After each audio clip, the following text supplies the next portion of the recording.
Assalamualaikum warahmatullahi wabarakatuh. Bagaimana kabar hari ini? Sehat-sehat semua kan? Alhamdulillah. Hari ini kita akan belajar tentang pengolahan bahan setengah jadi dari hasil peternakan dan perikanan. Namun sebelum kita memulai, terlebih dahulu kita berdoa bersama. Doa dimulai.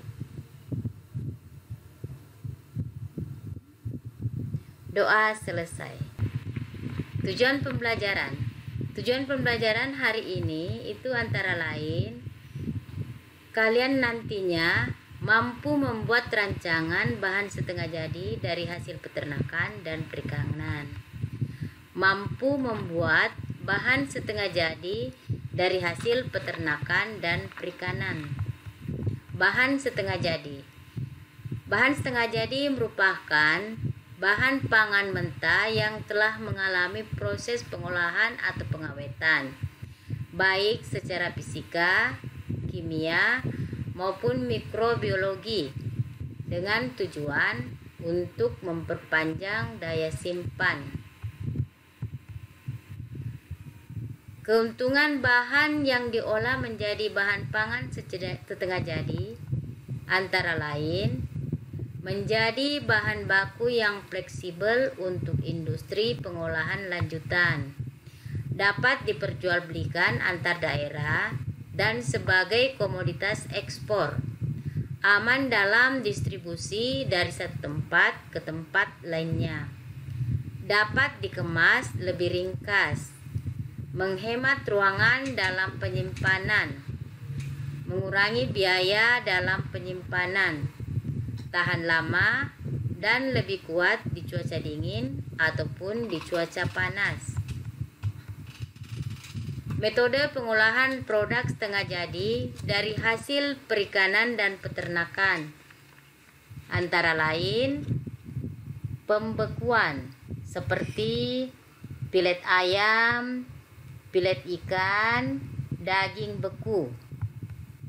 Pengeringan seperti ikan asin, ebi, dendeng, cumi kering.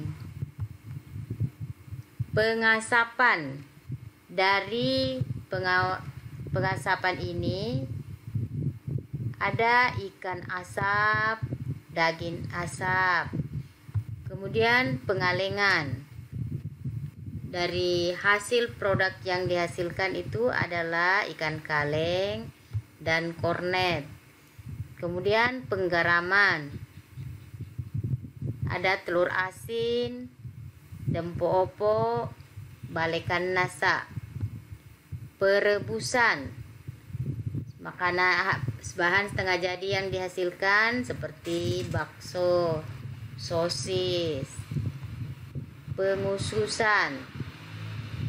Bahan setengah jadi yang dihasilkan seperti nugget ayam, nugget ikan, nugget udang. Melalui fermentasi yang dihasilkan adalah bahan setengah jadi seperti keju, yogurt. Bahan setengah jadi dari perikanan. Bisa dilihat gambar di sini.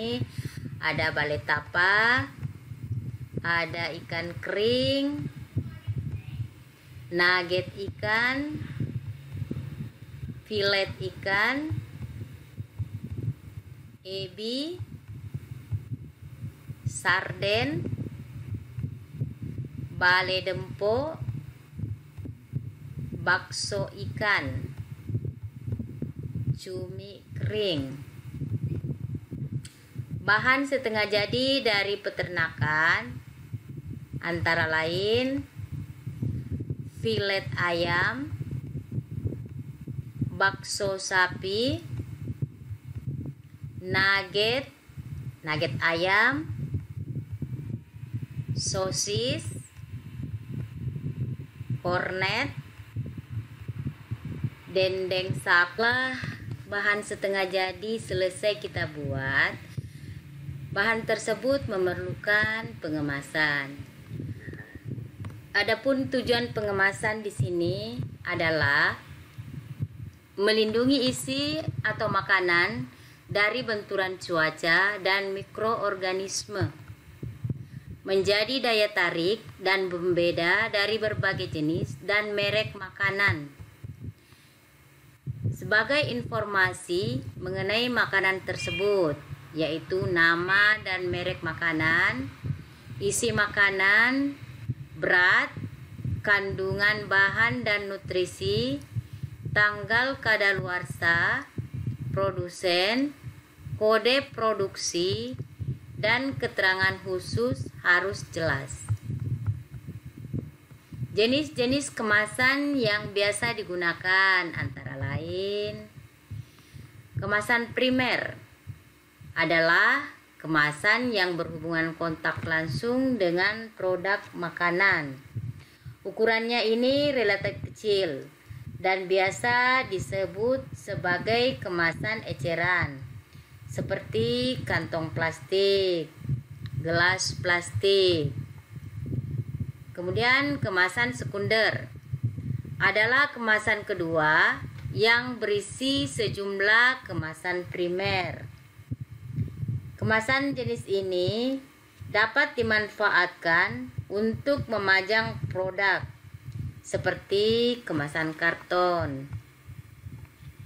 Kemasan tersier adalah kemasan yang diperuntukkan sebagai kemasan transport atau distribusi apabila makanan akan dikirim ke tempat lain. Contohnya kontainer, kotak karton gelombang. Nah, demikianlah materi kita untuk hari ini. Semoga apa yang saya sampaikan, apa yang saya paparkan bermanfaat untuk semuanya. Wassalamualaikum warahmatullahi wabarakatuh.